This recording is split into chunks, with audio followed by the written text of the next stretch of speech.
go down the list as much as I can because I don't see them really ranked or anything. This is from our friend Cindy Lucin, who I have not seen in the comment sections for quite a while. Hey, Cindy, how are you if you're watching? Let's see what she has to say. According to U.S. News and World Report, the top 10 most powerful countries in the world today are 1. The United States, 2. Russia, 3. China, 4. The UK, 5. Germany, 6. France, 7. Japan, 8. Israel, 9. Saudi Arabia, 10. United Arab Emirates. If the U.S. gets squeezed out from the number 1 position, who, in your opinion, will be the new number 1? We're not going to be pushed out of the number 1 position. Not while I'm alive.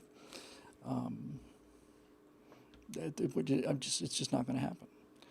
And I know that sounds grand. That was my off the cuff remark as my kind of my first reaction take on it, and I'm going to stand by that. One of the things that's been difficult for me to hear from my wife is just who's traveled far more extensively than I have. I mean, I've been to the end of the driveway, and all that. But to hear how much newer, cleaner Seoul, Korea is, and how their internet speeds are blindingly fast, and everything's brand new, and then you look at Dubai at nighttime. It's one of our Apple TV screensavers, and it looks like a city from the 21st century. It looks like what America should have looked like 10 years ago. And all of it, and all of it, and all of it, and all of it, and all of the decay and the lack of the American education system is so appalling. And all of it, I think I understand it pretty well. I talk about it pretty much every day and I make a living at it. But if I had to pick a country from that list, I would pick the USA in a heartbeat, and not just because I'm an American. I still think it's the best bet on the board. And this is an interesting discussion because it's actually a pretty finely hewn point. But here's the reason why I'd still go with America. If you have a second wave industrial-based economy, which we were throughout, started in the late 1800s and certainly right up through the World War I and II, and started to become an information-based society probably in the mid-'80s, but probably more like the early '90s. And now we live largely in an information-based society. In an industrial-based society, you have to have large numbers of workers. They don't have to be terribly smart to work on a production line. And every time I say that, I need to qualify that by saying I have the highest regard for people who work on assembly lines. But it is something you could train somebody to do, so it's the same task again and again and again. But you need large numbers of hardworking people if you're going to have the biggest economy in the world in an industrialized nation. And breakthroughs in industrial nations usually consist of being able to produce more of stuff and more cheaply or less expensively than your competitors, which is how Japan went from being smoking ruins to basically kicking our butts in 25, 30 years. When the war ended, Japan didn't make anything for a while. And when it started to make stuff back in the early 60s or mid to late 50s, the stuff Japan was making was so cheap. Made in Japan was just a laughing stock. It was so much of a laughing stock, as a matter of fact, that the Japanese created or renamed a town. They named it USA, and that way they could stamp "Made in USA" on their on the stuff they were making. And you spell USA USA, so they literally cheated their way into putting "Made in the USA" on it because it was so much of a higher quality. Japanese quality was just a joke. That's some Japanese piece of crap plastic thing. And then all of a sudden, the great thing about doing the show live with comments is that every time I get stuck on something, rather than having to stop the show and Google it, I just mention it, and it takes about 8 seconds for it to appear and a few more seconds for it to come back.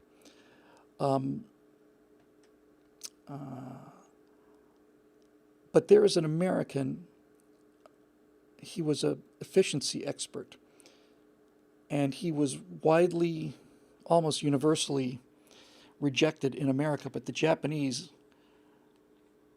read his stuff and invited him out there and made his teachings. Deming, that's it. W. Edwards Deming, Mr. Deming. Was Bill Deming? I don't know. But Deming is the guy. And Deming was making the case in America long before Japan ever started making anything worth a damn. Deming was making the case in America to American corporations that the way you stay on top and the way you really not just grow your business but become, worthy of it was what is it, Leolas? Well, it's hard for me to say. AOC. And Deming was talking about something called total quality management. And basically, what he said was, the way that you get to the top and stay on the top is by making the best products in the world, in your industry.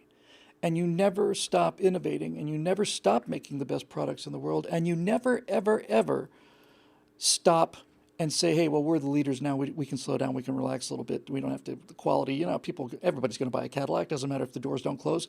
It's a Cadillac.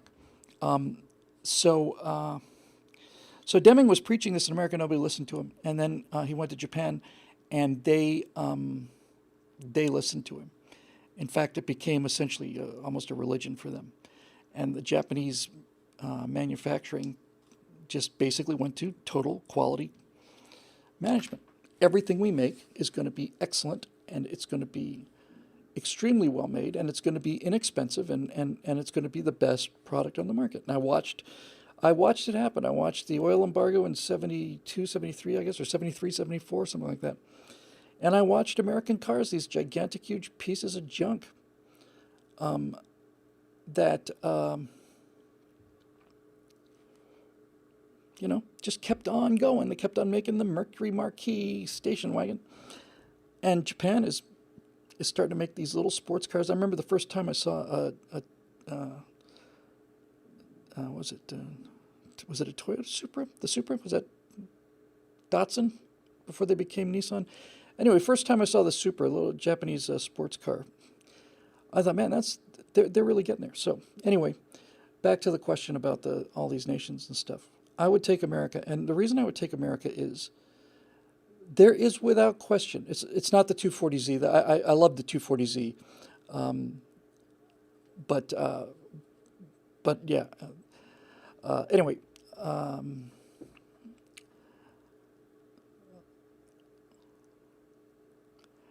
I know that our education system is junk, and I know that China graduates more engineers in any given year than we have, in school together. And I'm terrified about that, and I'm very, very aware of it, and I'm very aware of the societal decay. I'm aware of the infrastructure decay. I'm aware of all of this stuff. But if I had to pick, I would pick America, and this is why I would pick it.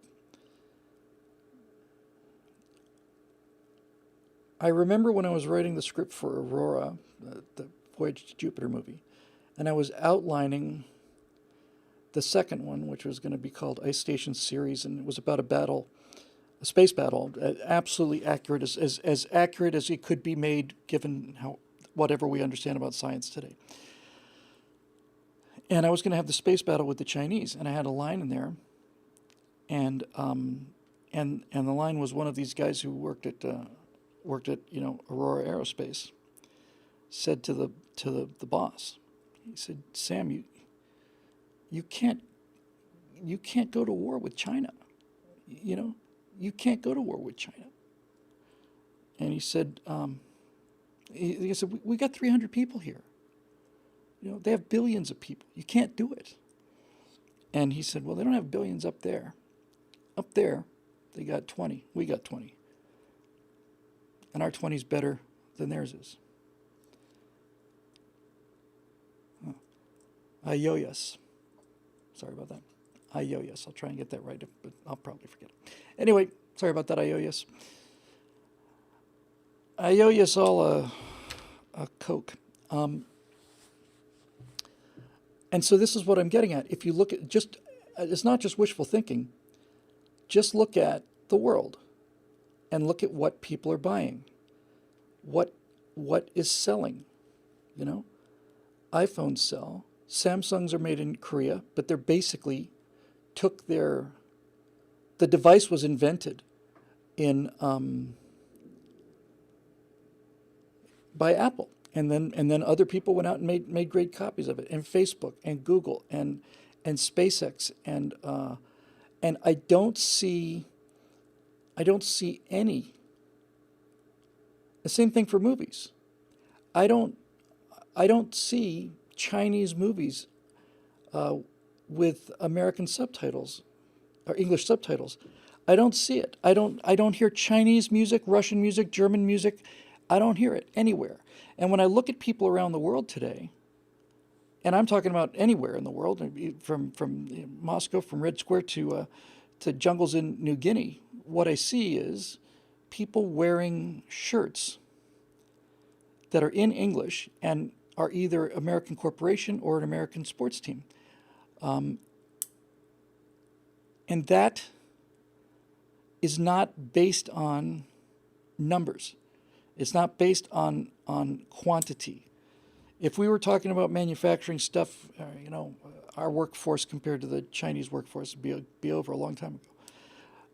But there seems to be something about American culture that is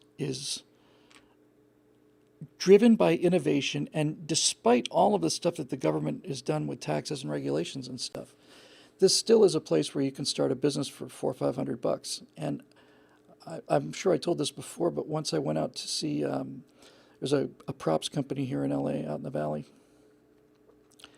and they had all these space props, and I wanted to see it really badly because I was really deep in the Aurora thing.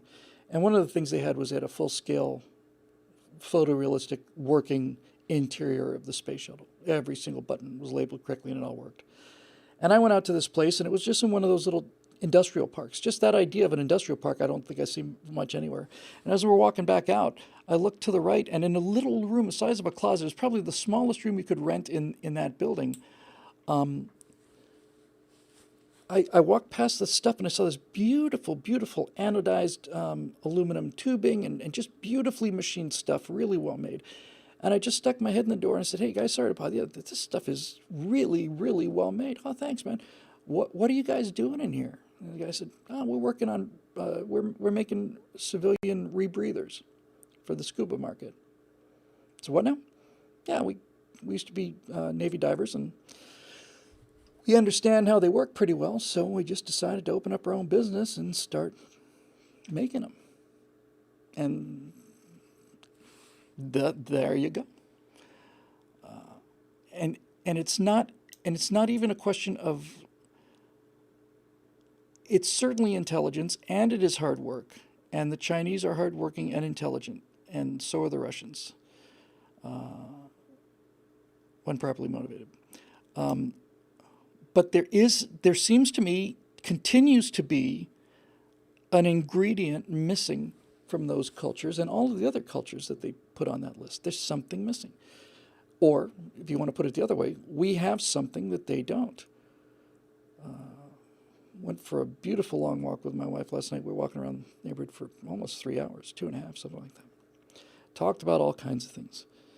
And we were talking about Cancun, and when I was down there, we were staying in one hotel, and then for the remaining part of her stay, she moved to the hotel that her daughter was in. And the hotel that we were in had a higher portion of Americans, and the one that she moved to had more Russians because it was part of a charter group that you could do, and the charter flight included the hotel and all the rest of it, and Spaniards and a bunch of other people who were not Americans but were guests and tourists in America.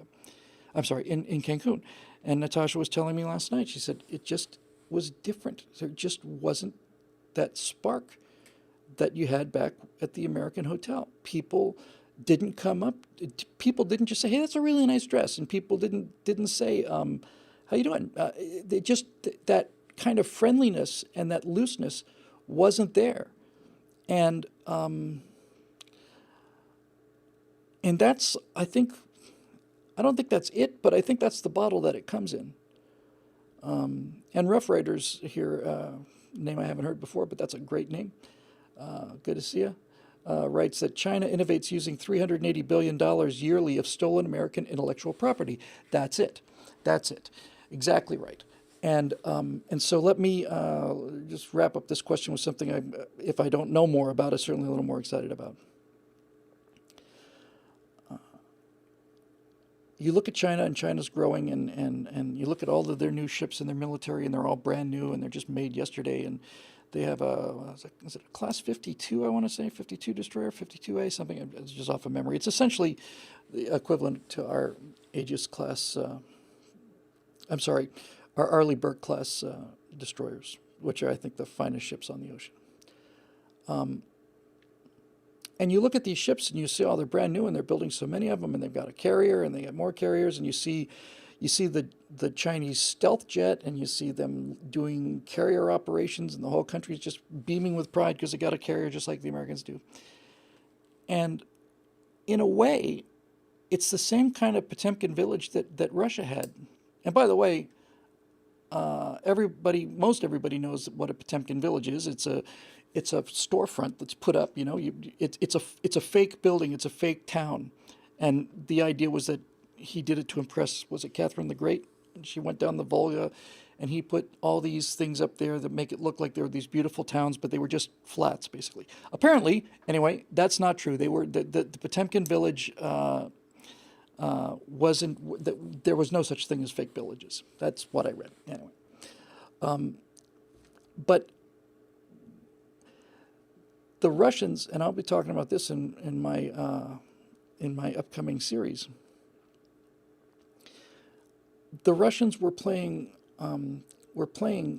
catch up with America, and they were always behind, not because they were dumber than we were.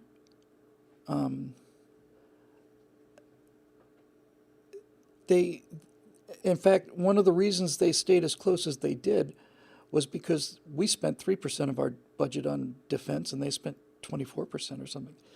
But they were willing to trade. They were willing to trade lives for know-how. I don't want to get into it again because I think we talked about it 2 weeks ago or whatever. But the Nautilus, the first nuclear submarine, is up in Groton. Somebody told me I pronounced that wrong. Anyway, and this first Soviet nuclear sub, they just didn't have the same level of technology. But they needed to have a nuclear sub because they needed to keep up with us, and they needed to keep up with us because Russia has been invaded so many times that they have a perfectly understandable paranoia about being outgunned. And so the question is, well, why didn't they surpass us? I am trying to think if there was anything during the Cold War that was a Soviet breakthrough. I know they put Gagarin up first and Sputnik, and I just got finished talking about that, but that was basically a big booster thing, and they needed the big boosters because their nuclear weapons weren't as accurate as ours were. It's actually kind of a fun game to play. I'm getting to the point of this, Cindy. But it's kind of a fun game to play where you take the American airplane and then you look at the Soviet airplane that came 3 years later. The greatest example I've talked about many times is the B-29. The most advanced airplane in the world by 5 years. And a couple of them had to make emergency diverts to our ally, the Soviet Union. The Russians kept the plane, sent the pilots home, took the plane apart, rivet by rivet, mass-produced all of the parts off of what they got off of the B-29, reassembled them into, I want to say it was the Tu-4, I'm not sure about that, which looks precisely exactly like a Boeing B-29. It is indistinguishable. And then, off you go. We had the B-1, and they came up with the Blackjack, and we had the swing wing fighters like the F-111, and then they came out with the MiG-23, and on and on and on and on and on. And every time there would be an American invention, there would be a Soviet copy of it pretty quick. The easiest example is the shuttle in Buran, the Soviet space shuttle. Flew one time, unmanned. It was a slight, it looked virtually identical. In fact, if I took the markings off of it, most people don't have the eye to be able to tell what the difference is between the two. Most regular people. But in any event, so why was that? You know, why was it? I mean, they're brilliant scientists. Their physicists are the best in the world. Why? And you could say, well, we spend more money on defense than they did. Okay, fair enough. But why do we have that much more money to spend? I